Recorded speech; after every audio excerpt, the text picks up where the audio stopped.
Hi, today we're at the offices of JAC in Kentish Town, North London, with Stuart Nassos and Elaine. So I'm Stuart Nassos, and I'm Chief Operating Officer for the JacTravel companies. I'm Elaine. I'm the Director of HR.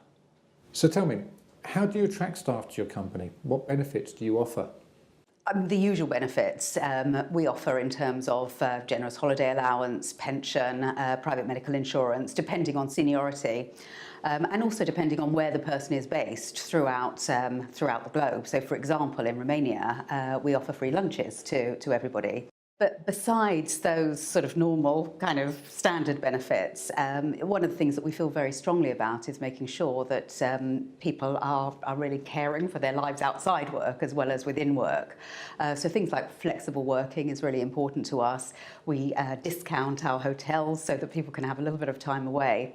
And also we give everybody their birthday off. So we tell them, put their feet up on their birthday and have your birthday off.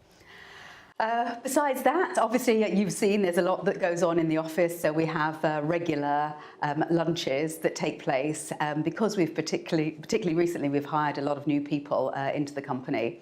So we have a sort of get to know your colleagues lunch about once a month now in the London office, but also lots of social activities, so summer parties, winter parties, barbecues, Halloween, Easter. So in Easter egg hunt we would usually have lots of different things in that sense to attract people.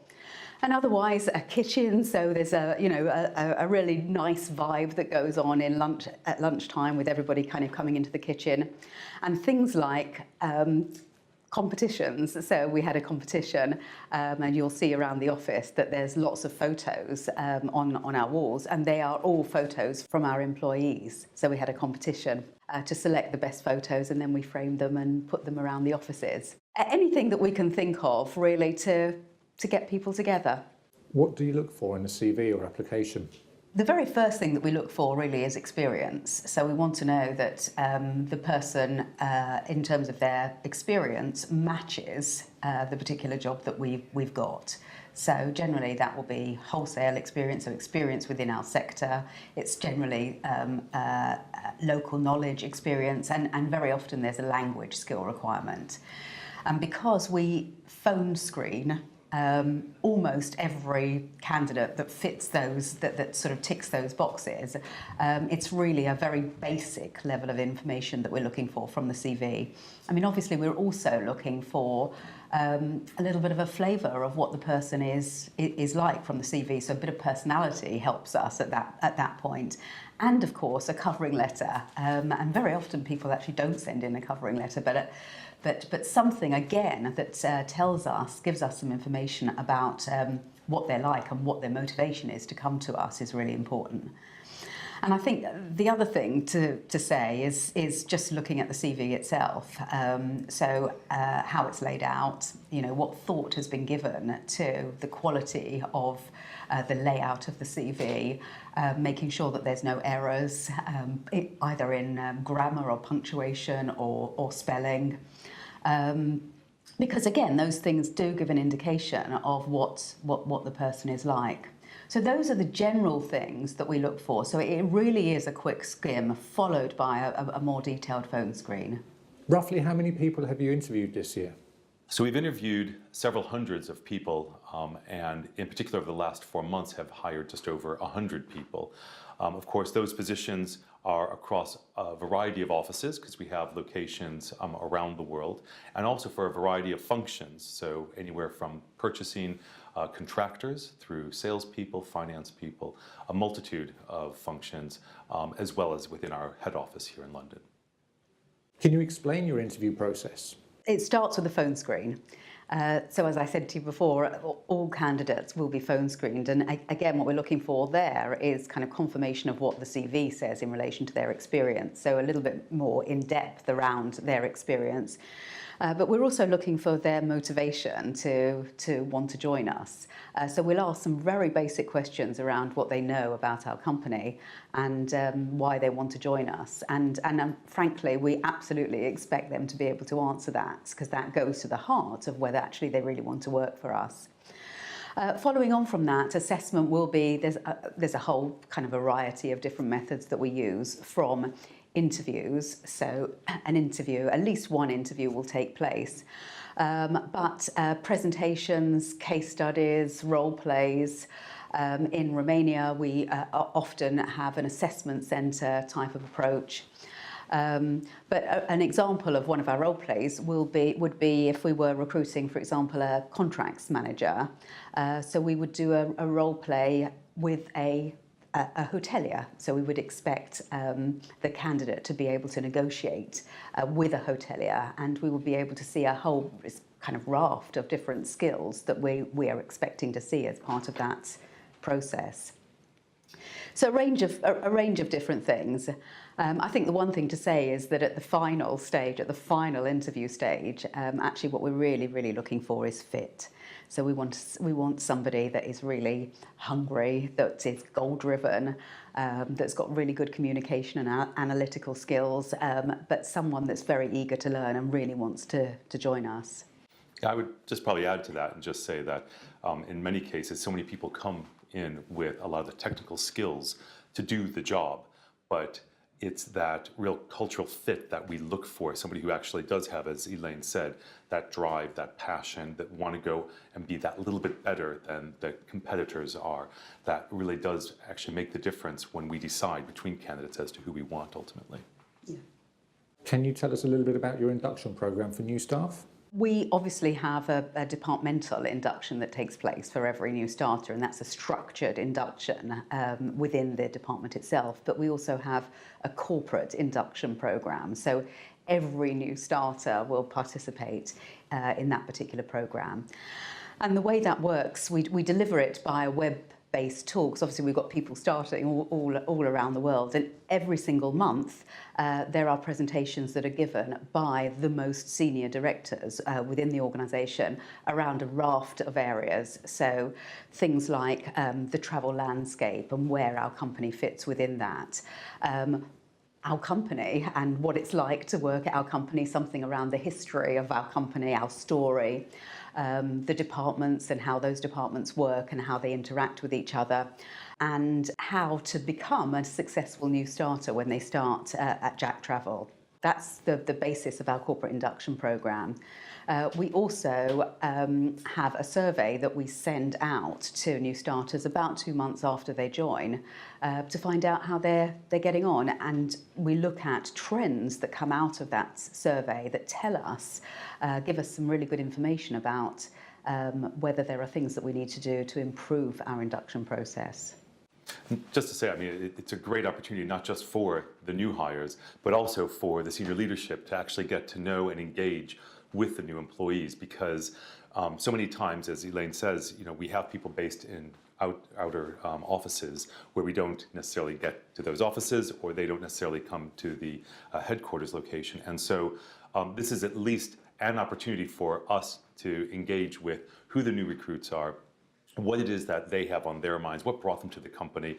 It's a very much of it, even though it's a presentation from the senior management, it is very much two-way in order for our new recruits to ask any sort of questions that they have.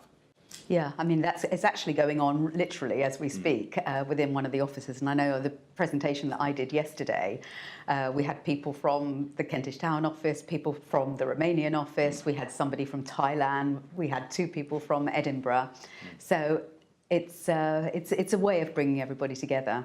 How costly is it when the recruitment process goes wrong? It's hard to quantify exactly what the impact is. I mean, what you would be looking at is obviously everything from the burden on the staff who already exist in the company, carrying the weight of the role before the person starts. Then they go through the process of training the new recruit to make sure that they're up to speed. The money to find the recruit, to make sure that we find the right person. And then when they've left, you're basically starting all over again to end up having to find the right person. And so the cost of it, while maybe there is a cost, of course, associated with the recruitment fees as well, but there is a real unquantifiable impact to those people around, whether it be the hiring manager or the fellow employees, or it could even be a customer or a supplier whose payment is delayed to receive, or who is not getting the sort of support that they require. So there's so many different ways in which you can feel the impact of not recruiting well. And the managers, of course. I mean, it's incredibly frustrating for them when somebody leaves, and the impact on them is enormous because obviously it's their time then to rehire the person. What do you believe makes staff happy, and what initiatives do you offer to address staff motivation? Well, I think there are the obvious benefits that many companies offer. So around holiday allowances, pensions, private medical insurance, etc. There are other things that go well beyond that, particularly in helping things like having a good work-life balance, like flexible working, and we have a put your feet up on your birthday day, so we give everybody their birthdays off. I think beyond that, people come to us because they like the fact that we're a very entrepreneurial, fast-paced company, really on a big growth trajectory, and they know by the time that they come to us actually that they're here to make a difference. And so for us, their development and their career, the opportunities that we're able to create for them in terms of their career is really, really important for us. So that career path is something we take really seriously. We talk to them about that. We also have a dedicated training manager, and she looks generally from conversations with managers, but also as part of the appraisal process at looking at personal development plans and seeing what type of training we need to organise in a more formal sense to help people's careers develop and help them their own sort of skill sets to develop. So there's a whole raft of business skills training that we offer, and you will have seen as you came in the door the training that we've still got just a few places left on. So it could be anything from negotiation skills to communication skills to Excel training to really a whole range of different things. Aside from that, it's really important, we feel, to train our managers to become professional managers. And we do that by offering a range of different programs. So from team leaders, we offer a team leader program, to an introduction to management program, to a management the fundamentals program, all aimed at helping people to grow and develop in their roles as people managers, essentially.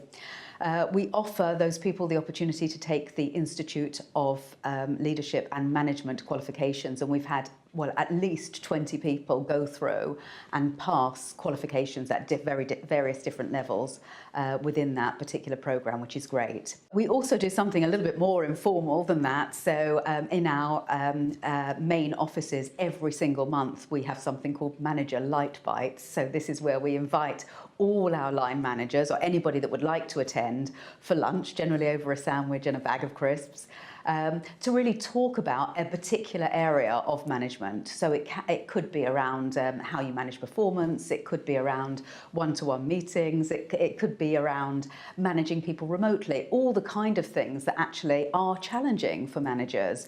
And it's about sharing best practice between each other, and it's also about gaining some hints and tips.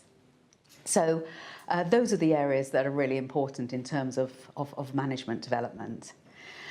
I think possibly the other thing to say is we have a lovely reward and recognition programme. So this is the opportunity to say thank you to people as a way of helping to motivate them, because we recognise that the job is demanding. It's very, very busy environment, and so we have a quarterly reward and recognition programme where anybody can nominate one of their colleagues, or a manager can nominate a colleague for a reward for going the extra mile. A panel of members of the board then judge those nominations, and every quarter there are rewards. And at the end of the year we have a ceremony, and there are obvious winners, so we celebrate that. And actually last year we sent the winner to Dubai for a week, so that was a really nice thing to do. How do you value the environment as a retention or attraction tool? Yeah, I think it's really important. I mean, as you can see from these offices, as you come in, it's light and airy. It's very open. We showed you our kitchen, so this is the sort of hub of the office where everybody mills around at lunchtime and just enjoys each other's company and something to eat. And I think you do get a sense of a warm, friendly environment from the office, and I think that is really important. And that, of course, goes for our other offices. So in Romania, for example, we've got a lovely big office where everybody is all on one floor in a town called Tăgămureș, and there's beams everywhere, and it is a very welcoming environment. Yeah, I guess I would just add to that we also want to make sure that there is the ability to have private, confidential conversations as well. So we ensure that there is amount of airiness, openness, so that people do feel very motivated to collaborate with those around them.